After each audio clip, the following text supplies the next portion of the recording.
me. God saved me. Look at this huge crevasse! Huge one from nowhere. It's the trail cutting through this middle crevasse. No warning at all, huh? It never really mattered. Everything that came before. And now my heart's in tatters. I can let the pieces go. Step out that bus, take a deep breath. You're stronger than you've ever known. Don't give up, just keep holding on, 'cause all that's left to do. Let love find you.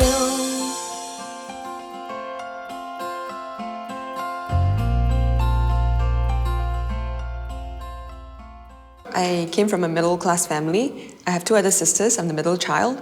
And when we were growing up, we were quite poor, which means we didn't have a lot of chances to go and buy toys. We only bought it once a year, when my uncle would bring us to the toy store during Christmas. This is the best Christmas present ever. Yeah, I know. Uncle is so cool to get this for us.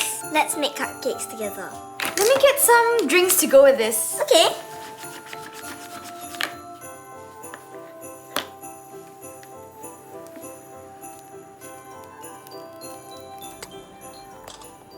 And I was really sick after that. I was like puking and having diarrhea. And I think as an 8-year-old, in my little mind, I was thinking, the possibility of death is very real. And when my sister came to me, she asked me, if you should die, do you want to go to heaven or hell? And I told her, obviously I want to go to heaven, right? So she said the sinner's prayer. I pray that you will help Esther and heal her. And she wants to accept you in her life as God. In Jesus' name I pray. So Amen. subsequently, I got better, and then I totally forgot about God. So I didn't have any contact with this God whatsoever until I was about 13 years old. That's when my sister, the same sister who helped me to Christ, she brought me to church youth group. So that's when I got to know about this God a little bit more, about how he came into my life and he saved me. When Esther told us that she was going to try out for the selection, to go for Everest, it was really very surprising to us because between the three of us, we have three sisters. She's actually relatively the least athletic amongst the three of us.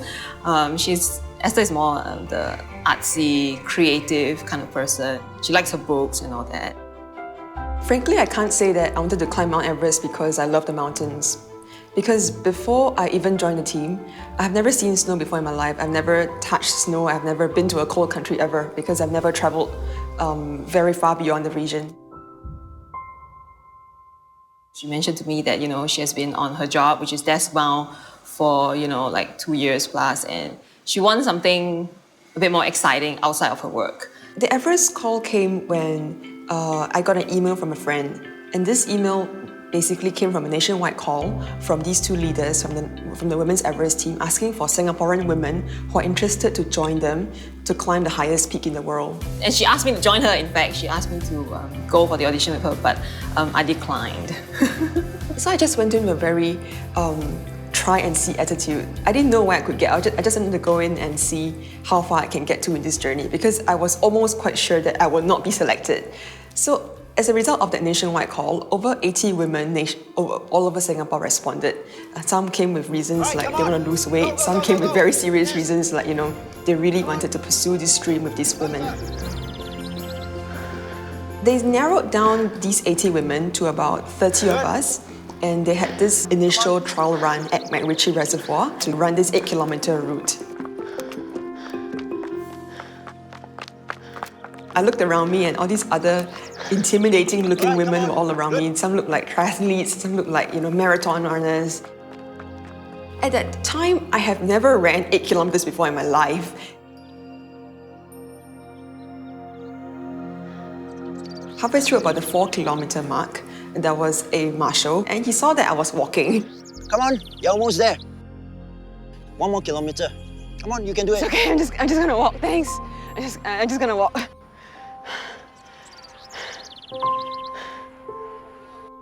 So So I just kept walking and walking until I finished the 8 kilometers.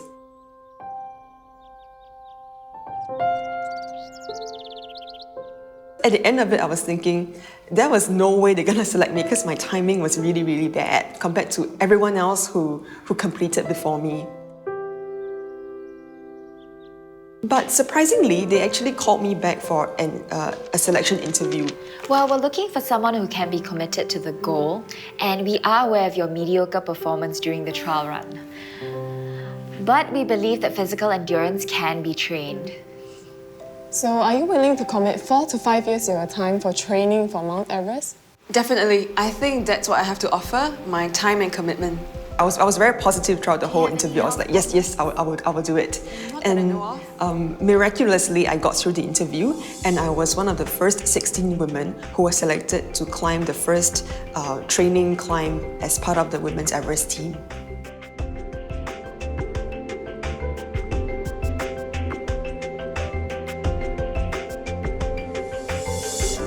The impression I have of Esther was that she's just like normal girls along the street, and she's very fair, and she was so girly. Really? That is so funny! I know. I wonder when did that happen?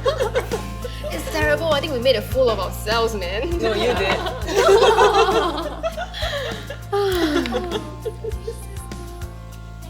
Babe, I still can't believe that you actually got into the Singapore Women's Everest team. You haven't even seen any mountain before. Yeah, but... Esther, okay, you know the both of us are supportive of what you do, right?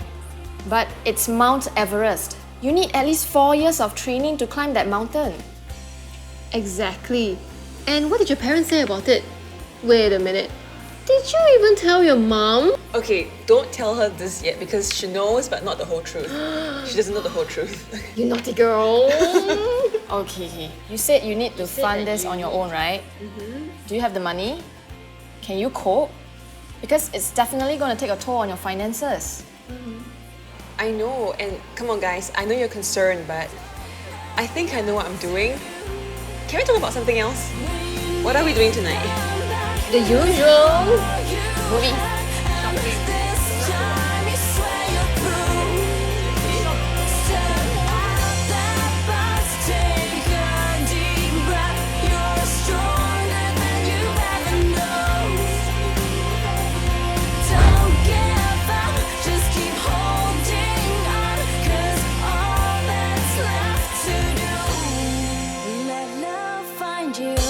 After I was selected, I realized that actually the commitment is really heavy. We have to train 6 times a week, and that includes long runs of 10 to 20 kilometers every week, gym sessions, Bukit Timah circuit training, load ferrying, carrying like up to 20 kg up and down a 30-story block about 10 to 12 times.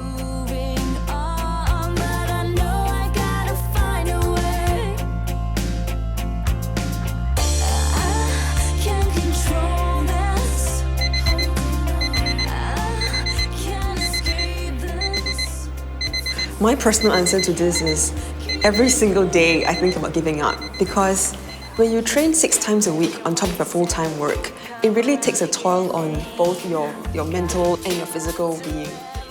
The last thing I want to do after I had a long day at work is to go to a 30-story block and climb HDB stairs for about 2 to 3 hours. But I know that when I arrive there, that my teammates who are just as tired, who will also have completed a whole day worth of work, and they will be there to train with me.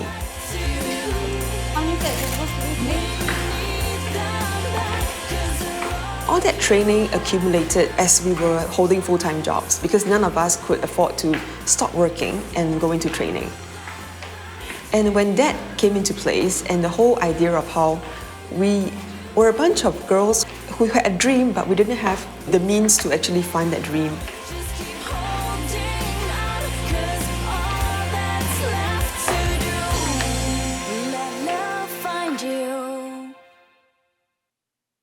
This whole 4-year thing is a bit intimidating.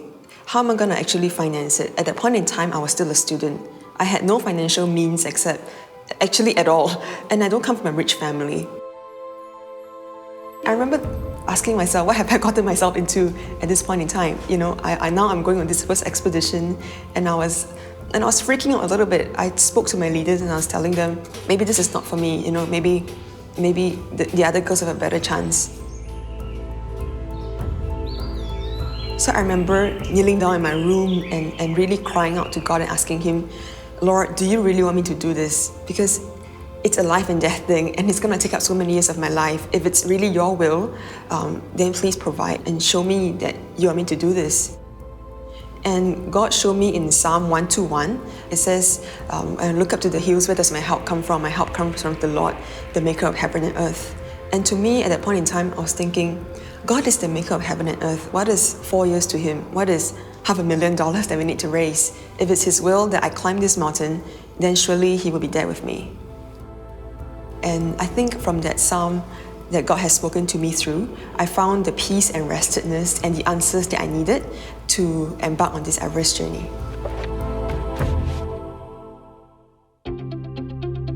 It's supposed to pan out over a 4-year period where we climb one mountain each year of increasing altitude. We started with Mera Peak in the Himalayas, and then we went on, that's a 6,000er mountain, and then we went on to Mustaq Atta, a 7,000er, and Choyu, the 6th highest mountain in the world, that's an 8,000er, before finally we will embark on Everest, which is 8,850 meters.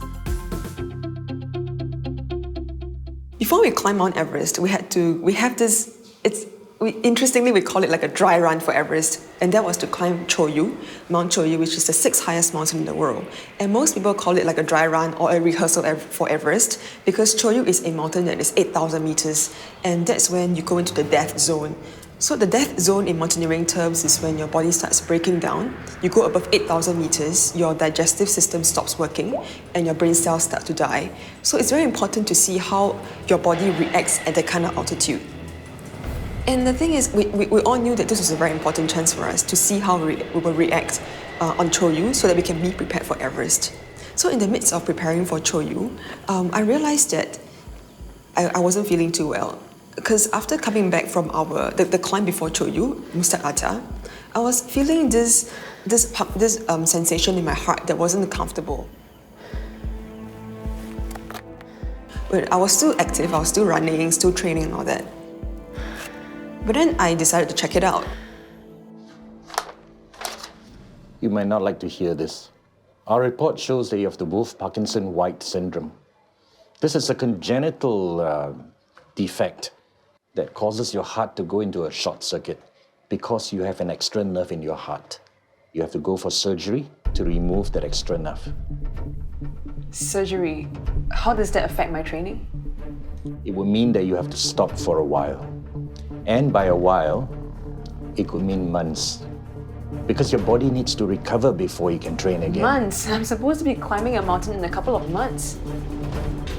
I'm someone who is very scared of needles because growing up I have this medical condition where I had to be poked a lot of times, and I do not like needles at all. So when I said I would do it, when I had to go through the whole surgery of ablating the extra nerve, I thought, okay, this is it. Thank God, it's over.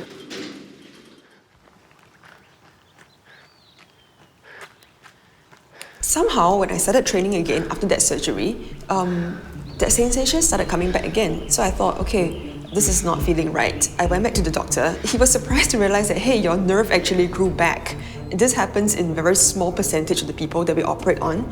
And in my case, it actually grew back. So he gave me a choice of whether or not I want to go for another operation to remove that nerve entirely or to just leave it alone. And I was just thinking, if I were to go for this second operation, I will definitely have to miss the Choyu climb. And that means I will be a big question mark for Everest. I will not know how my body will perform above 8,000 meters. I might be putting myself at risk. I might be putting my teammates at risk. I might not react well at all in the death zone. Lord, if this is your will, see me through this, Lord. Let me know if I should climb for your glory.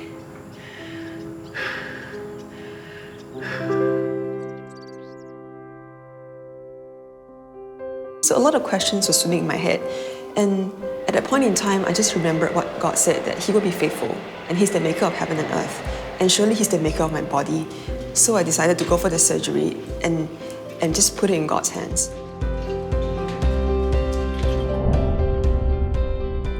We had to postpone the climb by a year because we couldn't raise enough funds to climb Everest in 2008, like what we've been telling people, because climbing Everest is actually a very expensive affair, and we had to postpone for a whole year to raise enough funds. So we were going through that fundraising crisis. I was just asking God, Lord, how are you going to provide for us? Is this really what you're leading us through?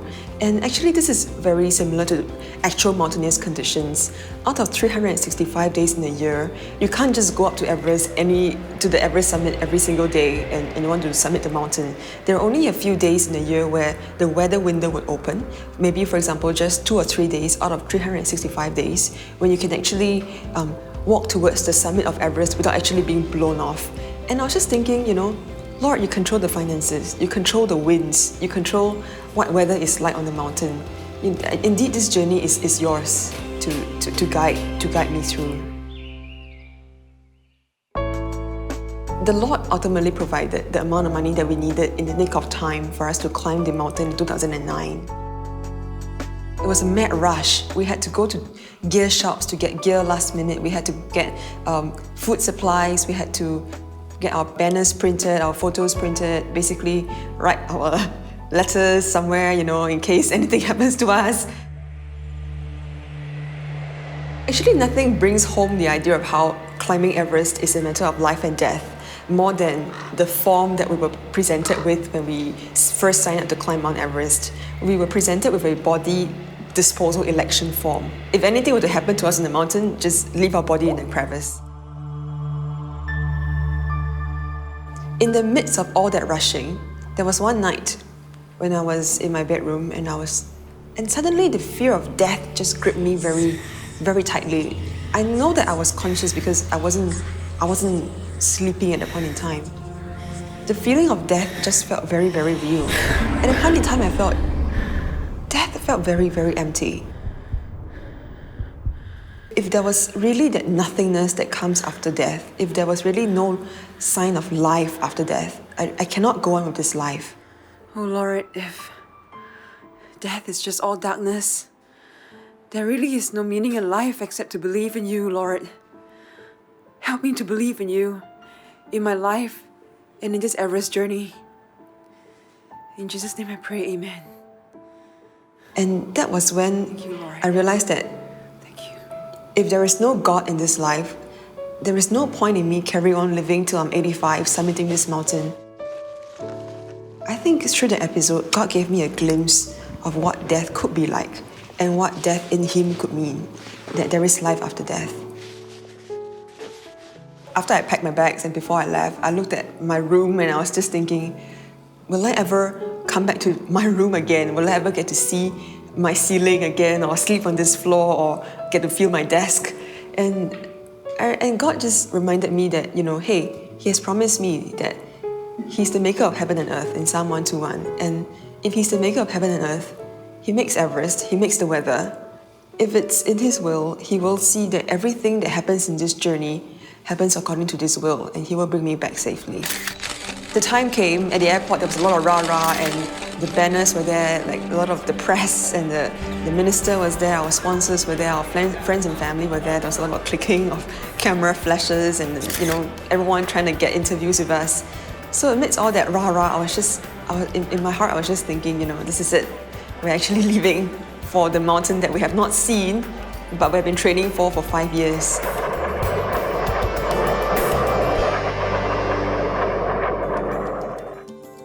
We landed in Kathmandu, which is this little town in Nepal where everyone would start their journey to Everest. Everyone would start their journey via Kathmandu to fly to it, in turn via domestic flight to Lukla to start their journey. And when we landed, we heard horror stories of how other climbers have lost their bags, and one of the propellers of the domestic flight stopped working, and we're just thinking, oh, thank God none of that happened to us.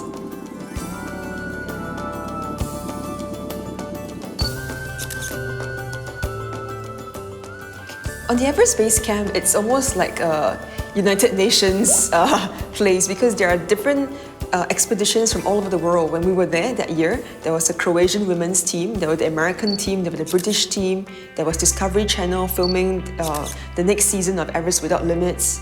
So there were like over 500 people, including climbers and Sherpas alike, who were all gathered around base camp to be poised for the Everest climb. This is the post puja dance.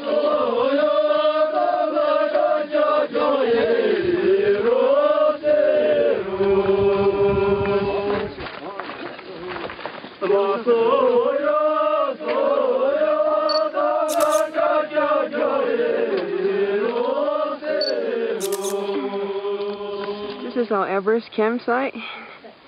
You can't see the ice fall at the moment because it's the clouds have come in and it's foggy. Our dining tent, our banner, and our living tent. This is my tent, second from the right. We had 6 individual tents because when you are facing a 3-month climb, having an individual space is actually very important for sanity reasons, and also because for you to collect yourself and just basically be rested on your own. And so our tent area is actually a little bit removed from the rest of the people, so we actually have that peace and quiet amongst all that hustling and bustling around. In the team, there are 6 of us, and we also had a base camp manager called Kim Boon, who was our climbing coach as well. So in the team, there were 3 Christians, me, Esther, and Kim Boon. And we would read the Bible and some phrases in the daily bread. One of the ways I encouraged them was to write the Bible verses on the pebble. So I like the Psalm 121, the one I lift up my eyes to the hill, where does my help come from? So everybody can remind themselves the help comes from the Lord. 'Cause I don't know where to go from here.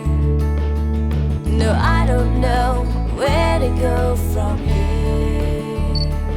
I think it was very comforting to know that there is a group of people praying together with you, and we felt much more closer and bonded through the experience, knowing that we are not just alone in this, and God is with us at every step of the way in the climb.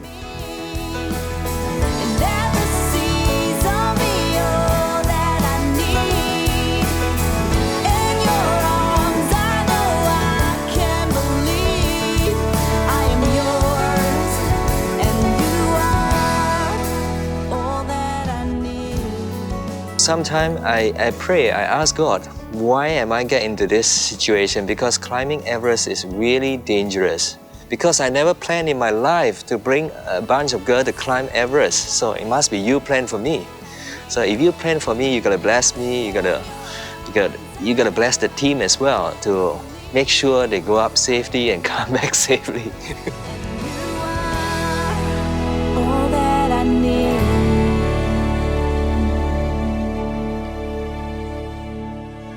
People ask us about why we take 3 months to climb Mount Everest. The answer is actually very simple. It's acclimatization.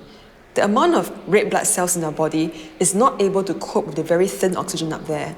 So in order to get our bodies into producing more red blood cells, we have to go through this process called acclimatization. So a typical acclimatization cycle would be something like going from base camp to Camp 1 and then coming back down. And then another one would be like from base camp to Camp 1, Camp 2, and then come back down. So it's almost like doing a painting. Your strokes will go higher and higher and higher each time you do it. So by the end of it, each acclimatization cycle would take almost up to a week or more. And in between, we need to wait for the weather window to open up. So actually, this is why it takes such a long time for us to be prepared to even actually aim for the summit window. And the thing is that when I went to Everest, no one had a clue about how I would react above Camp 3 or Camp 4 because I've never been at that kind of altitude. Even my coach Kim Boon, he always says and jokes that I'm the black horse of the team, you know, I'm the Hema of that team. Of course, she was very worried. She kept asking me whether can I make it or not, can I make it or not. So I told her, don't worry too much, and then God will give you strength, and I just keep praying hard for that. So I think it was really a faith journey where I had to put my life in God's hands and tell Him that, you know, I've never gone through this before. I don't know how I'll react, but Lord, this is up to you. My life is yours.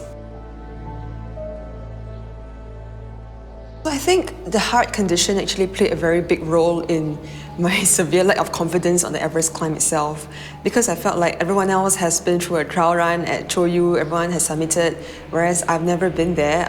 I don't know what is it like above 8,000 meters. I was the only one in the team. So I think that really affected my confidence during the actual Everest climb. For example, in the Everest climb, to go anywhere on the mountain, you have to go through this section called the Khumbu Ice Fall, and that's where 60% of the fatalities happen. It's like a big mass of glacier where there are like huge ice blocks, you know, and that you have to meander through.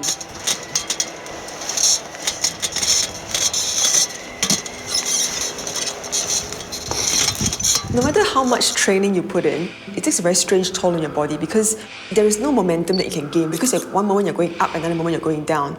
And I remember my first time on the Khumbu Ice Fall, I was thinking everyone is zooming ahead of me, you know. I was thinking I can't do it. I was lagging behind. I was actually the second person in order, and then I just slowly started lagging apart. And I was like the last person. And just behind me is my trainer, Kim Boon.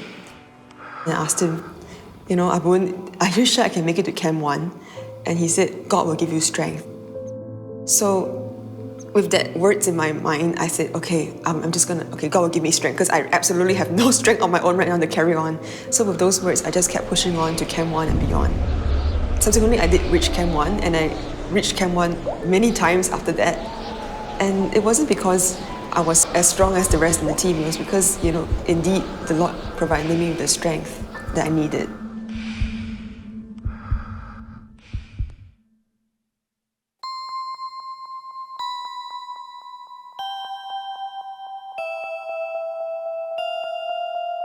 There were actually two instances where I remember very clearly that God literally saved me by the skin of my neck during the Everest climb.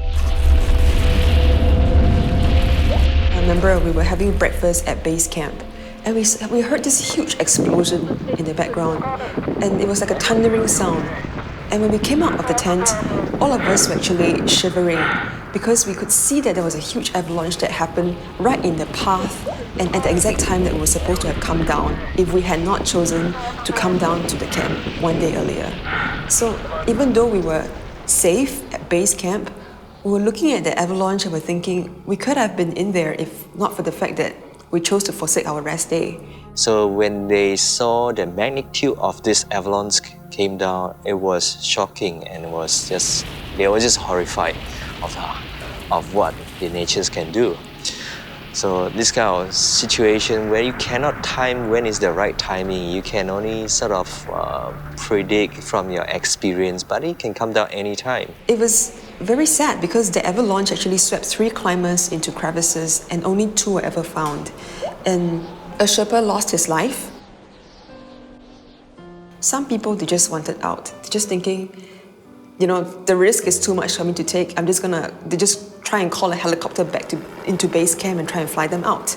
And I remember we were sitting in base camp, we're looking at these helicopters flying in and out. We're just thinking to ourselves, what are we doing here? Why are we doing this? And at that point in time, I was just very thankful that God had kept us safe. And I think the reason was that He wanted to keep us safe for the summit. A lot of people in the base camp is quite skeptical. When you see a lot of big Caucasians, people coming in with size and look, they just look to kill. But half of them are gone after halfway through the expedition. So our girls just go steady and one step at a time. The other incident that I knew for a fact that I could have actually died was when we were climbing between Camp 2 and 3. Between Camp 2 and 3, there's this phase called the Loxi phase. And it's actually a huge expanse of icy wall. Just imagine like an icy wall that goes on for 1,000 meters at a stretch. So when you're climbing it, we were literally standing for 8 to 10 hours on tiptoes because we had to use our crampons, these spiky bits in our boots to kind of kick in. And suddenly, there was this radio call. Is it a body or a bag? A body or a bag? And before I knew it, my Sherpa guide who was with me, he swept me to one side along with everyone else on the rope. And just by my side, there was this huge expanse of mass that just came tumbling down and just swept beside me like, whoa, this sound. And I was just thinking, what was that? It was only when we reached Camp 3 in the safety of our tent when we realized that up above at Camp 4, there was a climber who was hit by a rock. The impact was so great that he fell over. He was carrying a heavy bag full of oxygen bottles, which are very heavy. So his bag fell off from him. It was tumbling down and gaining momentum, and as it was going down the Luxi face. And if it had hit any of us in that line, I don't think we would have survived that. I don't think we would have been able to survive that kind of impact. I was thankful, obviously, to my Sherpa, and all the more I was thankful to God for his alertness in literally saving me just by that few centimeters of being hit by this immense object. It's snowing at EBC.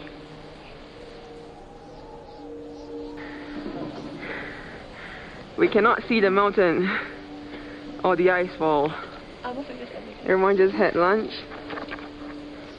And fixing the banners. So after weeks and weeks of preparation and finally going through all the acclimatization cycles, we were poised for the summit bit. So we're waiting at base camp and we're waiting for the weather window to open, because out of 365 days, there are only 2 or 3 days out of a year that we can try for the Everest summit when the wind speeds are not high enough to blow you off the trails of the mountain. And I remember during that time, that's when people started getting edgy and being impatient, because you never know when the weather window is going to open up. You just know that, okay, we're hoping for good weather to go. And there were actually a few false alarms, like, okay, the weather window is open, and suddenly it closed again. So it's basically playing on the minds of climbers. It adds a lot of pressure to them. And there were actually a couple of climbers who decided that they can't take the weight anymore, and they just decided to call off the climb. But I know that in my heart of hearts that, this is about waiting on the Lord, because who controls the weather? It's God. So when the weather window finally opened up and we were able to go all the way from base camp to Camp 2 and 3 and 4 in the summit, I knew that, this is God's chance for us. And I remember once we reached Camp 4, there isn't much time to rest at all. You try and force yourself to eat and drink and rest as much as you can. It's a very unnatural thing to do, because at that kind of altitude, you don't feel like eating or drinking at all. But you just have to make sure that you put something into your system so you have the energy to go on for the summit push.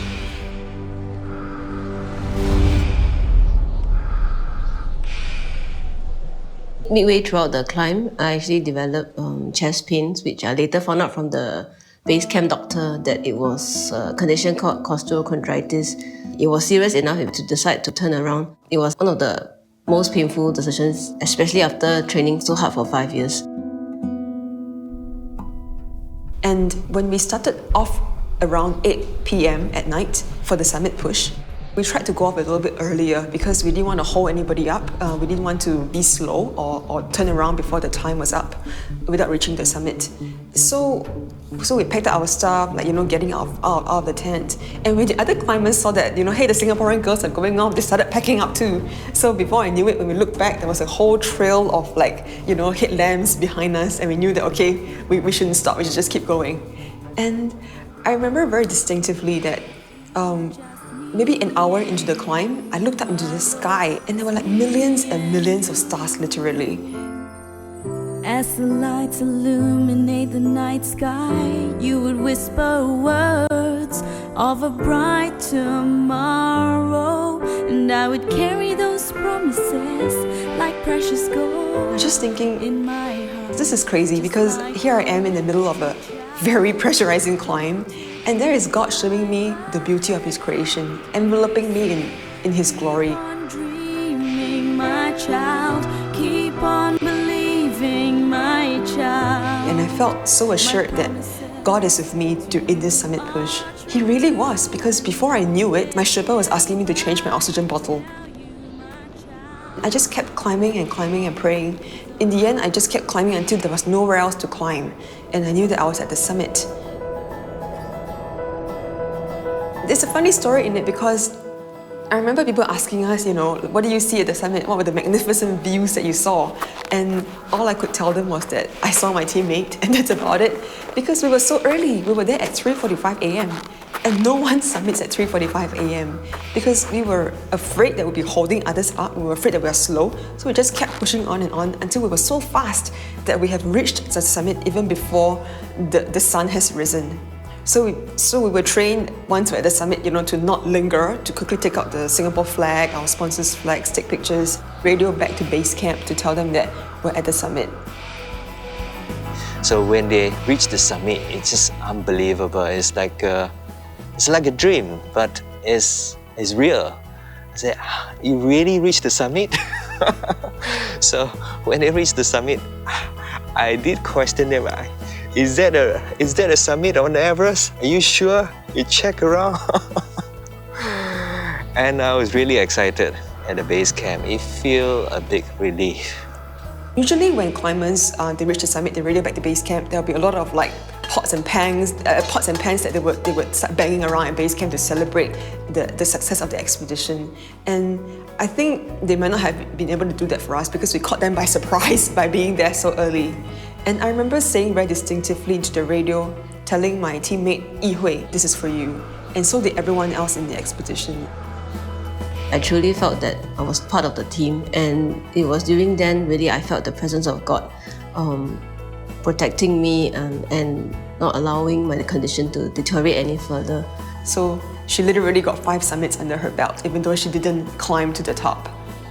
I remember I was praying on my way down away from the summit, and God put the verse from Isaiah chapter 40 verse 31, for those who hope in the God will soar like eagles, and they will run and not be weary, and they will walk and not be faint.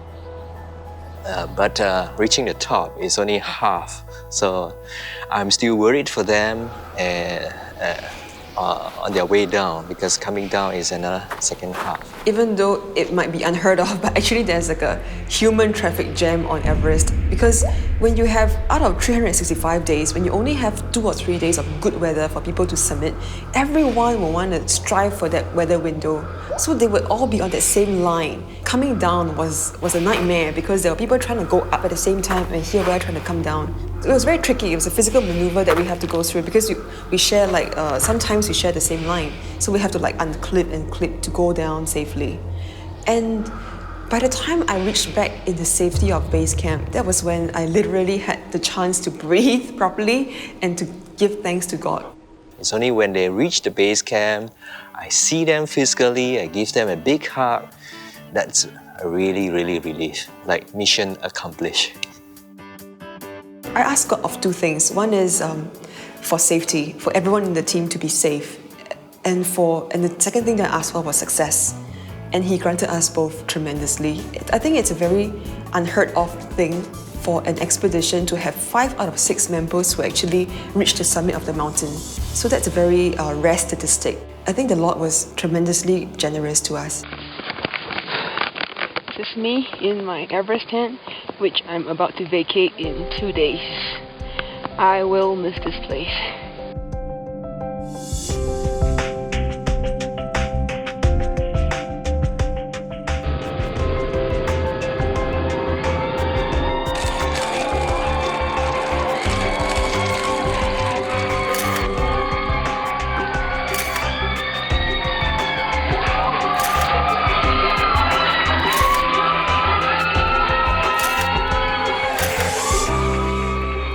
When I was in Everest, I posed a lot of anxiety to my parents, whether their daughter will come back alive or not.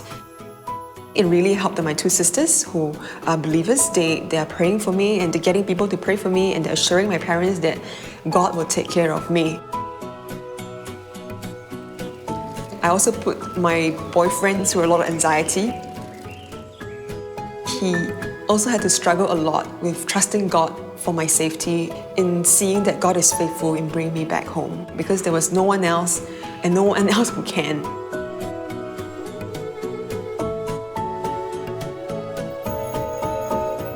One of the most important lessons that I've learned from the Everest journey is that God is faithful no matter what. He was faithful throughout that 5 years that He saw me through. Down in my depths of thinking I can't make it, having thoughts of giving up, all the way to the top of the mountain and even coming back. The journey that I work with God continues today. Everest is just one of the mountains that God wants me to climb in my life. winds that are so strong that it will sweep those. Since we've come back from the mountains, we've been giving talks to schools, even like companies, where we share our message because we believe that the Everest story is not our own to keep. And our message is always consistent. We ask people, what is your Everest? Because to us, Everest is a physical mountain, 8,850 meters. On a personal level, Everest was a spiritual mountain for me. It showed me what God wanted to bring me through to prove His faithfulness to me. To anyone else, it could be a spiritual discovery, it could be a sports achievement, it could be a career goal. There is a lot in life to regret if you don't actually find your Everest and climb it.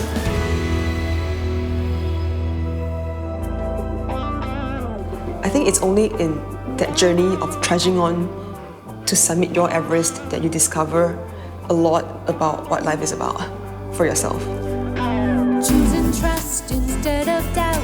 Time to face my fears. To really live instead of hide. Each day that I'm alive. Courage now to take the risk. Strength to follow you. Step ahead and don't look back. This mountain's got to move. You're taking me higher.